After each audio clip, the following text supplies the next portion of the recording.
নমস্কার বন্ধুরা, রকি কিচেনের তরফ থেকে সকলকে স্বাগত জানাচ্ছি। আবার একটা রেসিপি আপনাদের মাঝখানে শেয়ার করতে চলেছি, সেটা হচ্ছে পাট শাকের ডাল। তাহলে চলুন দেখে নেওয়া যাক আজকের রেসিপি। ওভেনে একটা কড়াই বসিয়ে তাতে দিয়ে দিয়েছি বেশ কিছুটা সাদা তেল। তেলটা গরম হয়ে গেছে, তেলের মধ্যে দিয়ে দিলাম একটা শুকনো লঙ্কা, দিলাম একটা তেজপাতা, আর দিয়ে দেবো কিছুটা মেথি ফোড়ন। ভালোভাবে ফোড়নটা ভেজে নেব। ভালো করে ফোড়নটা ভাজা হয়ে গেছে, এখন দিয়ে দেবো বেছে রাখা পাট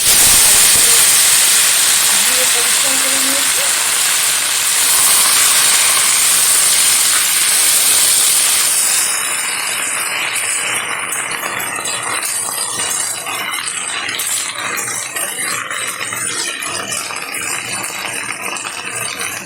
খুব সামান্য পরিমাণে একটু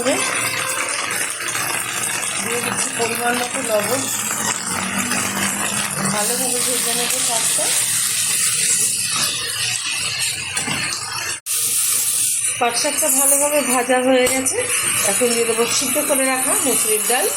পরিমাণ মতো জল দিয়ে একটা সিটি দিয়ে সিদ্ধ করে নিয়েছি প্রেসার কুকারে। আমার এই রেসিপি যদি আপনাদের ভালো লেগে থাকে, আপনারা অবশ্যই আমার চ্যানেলটিকে সাবস্ক্রাইব করবেন, লাইক করবেন, শেয়ার করবেন। আর এখন যেহেতু বাজারে পাট শাক ওঠা শুরু হয়ে গেছে, অবশ্যই এরকম একটা রেসিপি আপনারা বানিয়ে খেয়ে দেবেন। আশা করি আপনাদের খুব ভালো লাগবে।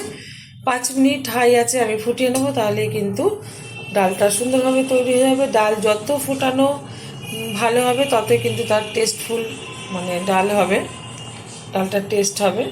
অনেকেই হালকা একটু ফোটানোর পর নামিয়ে দেন, নামাবেন না বন্ধুরা, অনেকেই জানে না। তো ফোটার অপেক্ষা। পাট শাকের ডালটা কিন্তু হাই আছে, আমি 5 মিনিট ফুটিয়ে নিয়েছি। এই যে এদিকে ডালটা কিন্তু হয়েও গেছে, নামিয়ে ঢেলে দেবো একটা পাত্রে। দেখা হবে পরের ভিডিওতে নতুন কোনো রেসিপি নিয়ে। ধন্যবাদ।